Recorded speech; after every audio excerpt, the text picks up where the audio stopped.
Hello students, let's move towards our next chapter that is control and coordination. और सबसे पहले हम इसकी बेसिक टॉपिक के बारे में बात करेंगे that is structure of the neuron. अब ये न्यूरॉन क्या है? ये न्यूरॉन या हम बोल सकते हैं नर्व सेल, ये हमारे नर्वस सिस्टम का एक सेल है और ये जो है न्यूरॉन ये हमारी बॉडी में बिलियंस में प्रेजेंट होते हैं और जो इनका साइज है वो अप टू 1 मीटर्स तक भी हो सकता है। इसलिए जो है नर्व सेल को ह्यूमन बॉडी का लॉन्गेस्ट सेल भी बोला जाता है और ये एक पाथ क्रिएट करते हैं काफी सारे न्यूरॉन्स बनके और जो है ब्रेन तक हमारा सिग्नल पहुंचाते हैं। अब इनका फंक्शंस क्या है? जो हमें सिग्नल मिला है या तो एक्सटर्नली या हमारी बॉडी के इंटरनली, उसी सिग्नल को ट्रांसमिट करने में हेल्प करते हैं। जो न्यूरॉन्स हैं वो सिग्नल को हमारे ब्रेन यानी कि सेंट्रल नर्वस सिस्टम तक ट्रांसमिट करते हैं। ये नर्वस सिस्टम का फंडामेंटल यूनिट है बिकॉज जो एक सेल है वो एक पूरे सिस्टम का हमेशा बेसिक और फंडामेंटल यूनिट होता है। तो हमारा जो ह्यूमन बॉडी है उसमें जो नर्वस सिस्टम है उसका फंडामेंटल यूनिट है न्यूरॉन। अब जो ये न्यूरॉन है हमें पता है जो काफी सारे सेल्स हैं उनसे मिलके बनता है टिश्यू और टिश्यूज से मिलके बनता है organ and then organ system. तो यहाँ पर काफी सारे न्यूरॉन्स या हम बोल सकते हैं नर्व सेल्स से मिलके बनती हैं नर्व्स। हमारे बॉडी की जो नर्व्स हैं वो काफी सारे न्यूरॉन्स से मिलके बनती है और उन्हीं नर्व्स से बनता है नर्वस सिस्टम जो कि हो गया पूरा ऑर्गन सिस्टम। तो cells, then tissue and then organ and organ system. तो ये है इसका बेसिक फंक्शन, सिग्नल को ट्रांसमिट करना। और जो केमिकल सिग्नल है, हमेशा जो सिग्नल्स होते हैं वो केमिकली प्रेजेंट होते हैं, तो उन केमिकल सिग्नल्स को इलेक्ट्रिक सिग्नल में कन्वर्ट करने का काम करता है हमारा न्यूरॉन। हमने एक हॉट वाटर को टच किया तो हमें हॉटनेस फील हुई, तो जो हमारी बॉडी में रिसेप्टर्स प्रेजेंट थे उन्हीं ने जो है रिसेप्टर्स जो थे वो थे हमारे न्यूरॉन्स और उन्हीं न्यूरॉन्स ने जो है इंफॉर्मेशन को कैरी फॉरवर्ड किया या हम बोल सकते हैं इंफॉर्मेशन को ट्रांसमिट किया हमारे central nervous system that is our brain तक और इसी की वजह से जो है हमें हॉटनेस फील हुई। तो ये जो न्यूरॉन है ये एक फंडामेंटल यूनिट है हमारे नर्वस सिस्टम का, सिग्नल ट्रांसमिशन का इसका वर्क है और केमिकल सिग्नल को ये कन्वर्ट करता है इलेक्ट्रिकल सिग्नल में ताकि जो है वो आगे जो दूसरे न्यूरॉन्स तक हैं वो इजीली पास ऑन हो सके। अब हम देखते हैं इसके स्ट्रक्चर के बारे में because it is a very important for the exam point of view also. Let's see. So this is the longest cell of the human body. अब देखते हैं ये पूरा है हमारा न्यूरॉन का स्ट्रक्चर। सबसे पहले देखेंगे ये है इसकी सेल बॉडी जिसे हम सोमा भी बोलते हैं और ये कनेक्टेड है एक्सॉन से। ये जो मिडिल लेयर होती है इसे जो मिडिल पार्ट है इसे एक्सॉन बोला जाता है और जो ये लास्ट पार्ट है इसका that is tail of the neuron, इसे हम बोलते हैं एक्सॉन टर्मिनल। अब बात करते हैं जो इस न्यूरॉन की जो बॉडी है इसमें ऐसी ब्रांच लाइक स्ट्रक्चर्स प्रेजेंट है एट द कॉर्नर, तो इसका जो नेम है वो है डेंड्राइट्स। अब जो ये डेंड्राइट्स हैं ये जो है सिग्नल्स को रिसीव करते हैं। जो न्यूरॉन्स में सबसे पहले ब्रांच लाइक स्ट्रक्चर में उसकी बॉडी बिल्डअप है तो उसकी ब्रांच जो है वो हमारे सिग्नल को रिसीव करने का काम करती है। तो यहाँ से सिग्नल आया और इसकी ब्रांच ने जो है उसको सिग्नल को रिसीव करा।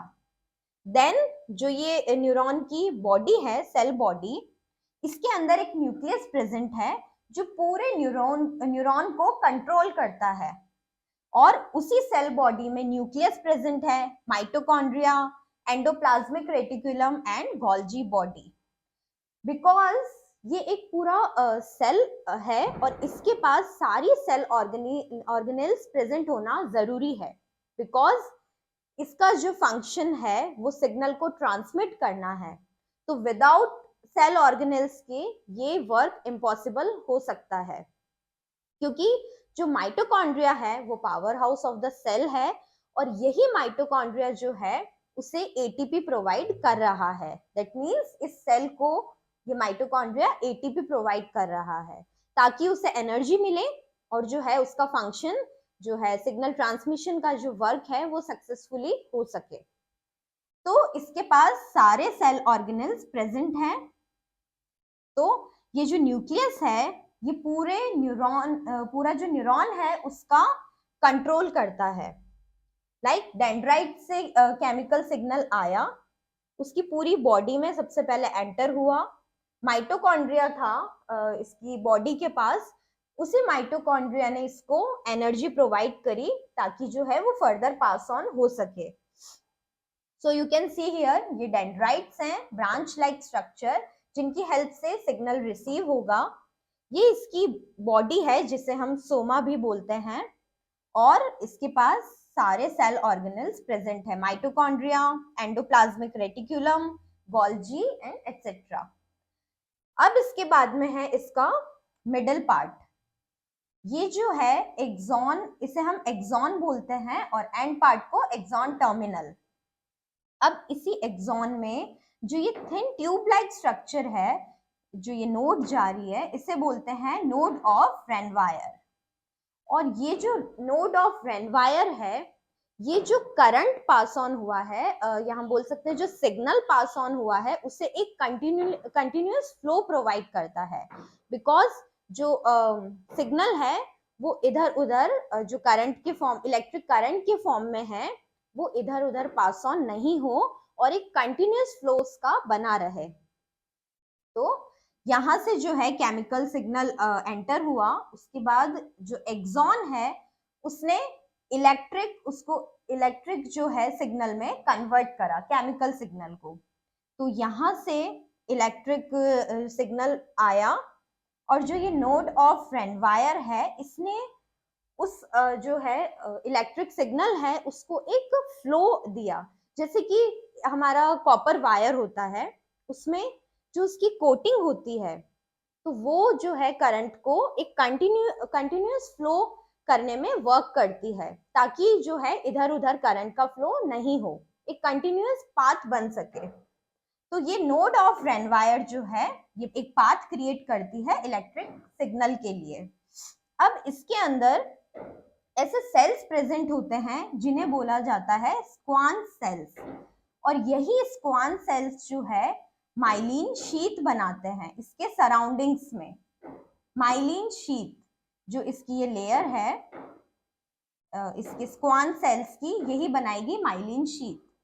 तो एक स्क्वान सेल्स बनाएगा, उसकी आउटर कवरिंग वो होगी एक माइलिन शीथ। फिर नेक्स्ट मतलब 1 Schwann cells equal to 1 myelin sheath. अब जो ये माइलिन शीथ है इसका बहुत इंपॉर्टेंट फंक्शन है। ये माइलिन शीथ इंसुलेटर की तरह काम करती है ताकि जो है जो इलेक्ट्रिकल सिग्नल है वो बाहर की तरफ लीक होने से बचे। बिकॉज अगर कोटिंग नहीं होगी तो चांसेस हैं कि जो इलेक्ट्रिक सिग्नल है वो बाहर की तरफ लीक हो सकता है। तो उस इलेक्ट्रिकल सिग्नल को प्रोटेक्ट करती है एक लेयर जिसका नाम है माइलिन शीथ। और माइलिन शीथ कौन फॉर्म करता है? Schwann cells. तो जो इसका स्क्वान सेल्स का प्लाज्मा मेम्ब्रेन है उसके सराउंडिंग्स में प्रेजेंट होती है माइलिन शीथ, जो कि इंसुलेटर का वर्क करती है, इलेक्ट्रिकल सिग्नल को प्रिवेंट करती है लीक होने से। तो ये जो लेयर है नोड ऑफ रेनवायर, ये कंटिन्यूअस फ्लो बनाएगी इलेक्ट्रिकल सिग्नल का, और वहीं ये माइलिन शीथ उसे प्रोटेक्ट करेगी कि वो इलेक्ट्रिकल सिग्नल बाहर की तरफ फ्लो ना हो, लीक होने से बचे। देन यहाँ से केमिकल सिग्नल रिसीव किया डेंड्राइट्स ने, उसके बाद माइटोकॉन्ड्रिया ने एनर्जी प्रोवाइड करी, देन जो है इलेक्ट्रिकल सिग्नल में कन्वर्ट हुआ एक्सॉन की हेल्प से, और node of Ranvier, Schwann cells and myelin sheath ने उसे एक कंटिन्यूअस फ्लो दिया और उसे प्रोटेक्ट करा बाहर की तरफ लीक होने से।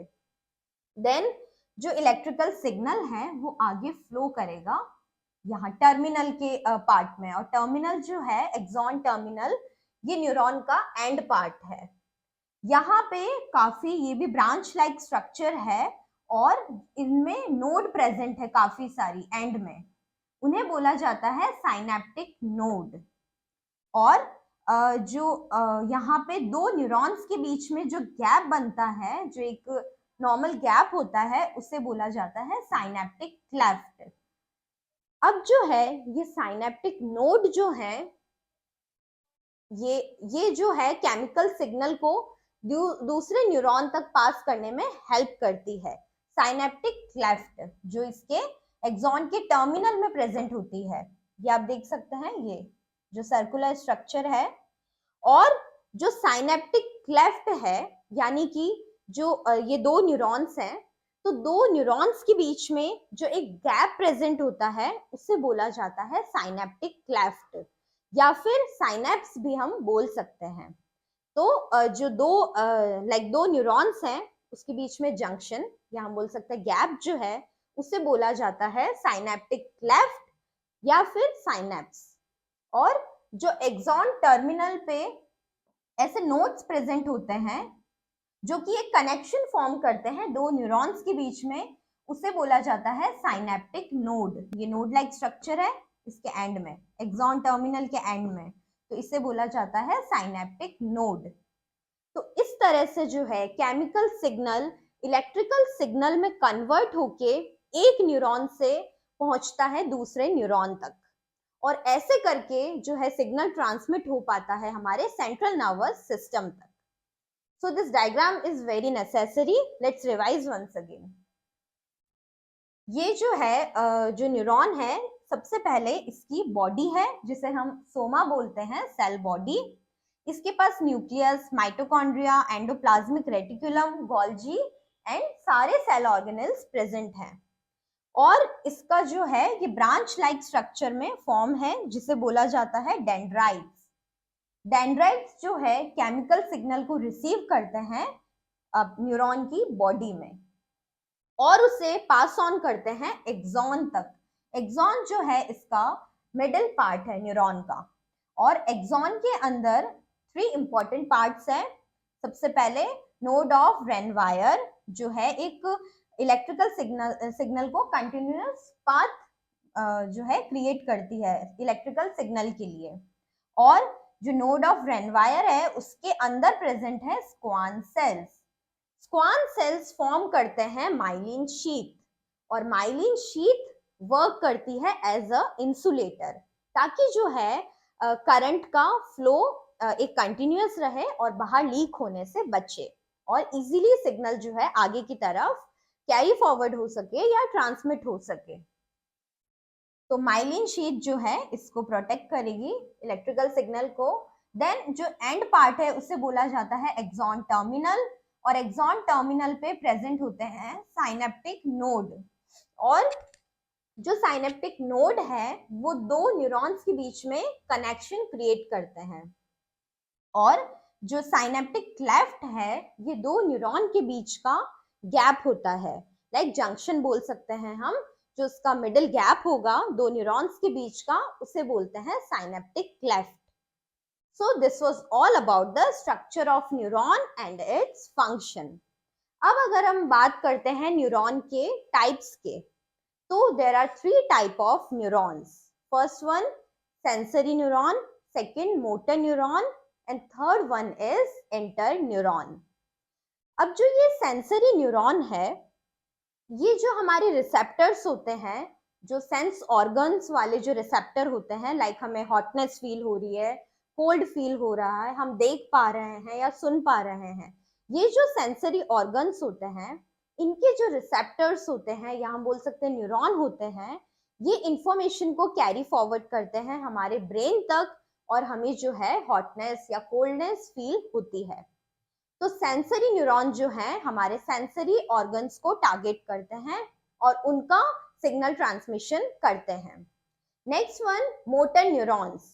हमारी बॉडी में जो है काफी वॉलेंट्री मसल्स प्रेजेंट हैं, जैसे कि जिनकी हेल्प से हम वॉक कर सकते हैं, रन कर सकते हैं और स्विमिंग और एटसेट्रा। और जो वॉलेंट्री मसल्स हैं वो हमारे बॉडी के कंट्रोल में होती है, इसलिए जो वॉलेंट्री मसल्स हैं उनका जो सिग्नल कैरी फॉरवर्ड करते हैं वो है मोटर न्यूरॉन्स। मोटर न्यूरॉन्स जो हैं वो इंफॉर्मेशन को मसल्स, ऑर्गन्स या ग्लैंड्स तक पहुंचाते हैं और उसी की हेल्प से जो है हमारी वॉलेंट्री मसल्स वर्क करती है। Then third one, interneurons. हमें नेम से ही पता चल रहा है इंटर, यानी कि दो न्यूरॉन्स के बीच का कनेक्शन। दो न्यूरॉन्स के बीच में जो कनेक्शन क्रिएट करती है वही है इंटर न्यूरॉन्स, और जो सिग्नल है उसकी प्रोसेसिंग को कैरी फॉरवर्ड करती है इंटर न्यूरॉन्स। जैसे कि मोटर न्यूरॉन और सेंसरी न्यूरॉन के बीच का जो कनेक्शन है, जिसे जो प्रोसेसिंग में हेल्प करती है, वो है inter neurons. So these are the three type of neurons. First one sensory, जो सेंस ऑर्गन्स का जो है सिग्नल ट्रांसमिट करती है। सेकेंड मोटर न्यूरॉन्स, जो हमारी वॉलेंट्री मसल्स को कंट्रोल करती है, उनका जो है सिग्नल मसल्स या हम बोल सकते हैं ग्लैंड्स और ऑर्गन्स तक पहुंचाती है। थर्ड वन इंटर न्यूरॉन्स, जो दो न्यूरॉन्स के बीच में कनेक्शन क्रिएट करती है और उसी सिग्नल को प्रोसेस करती है हमारे सेंट्रल नर्वस सिस्टम में। So these are the type of neurons and this is the structure of neuron, and its function is to transmit the signal and convert the chemical signal into the electrical signal. So that's all for the structure of the neuron. Thank you and stay tuned.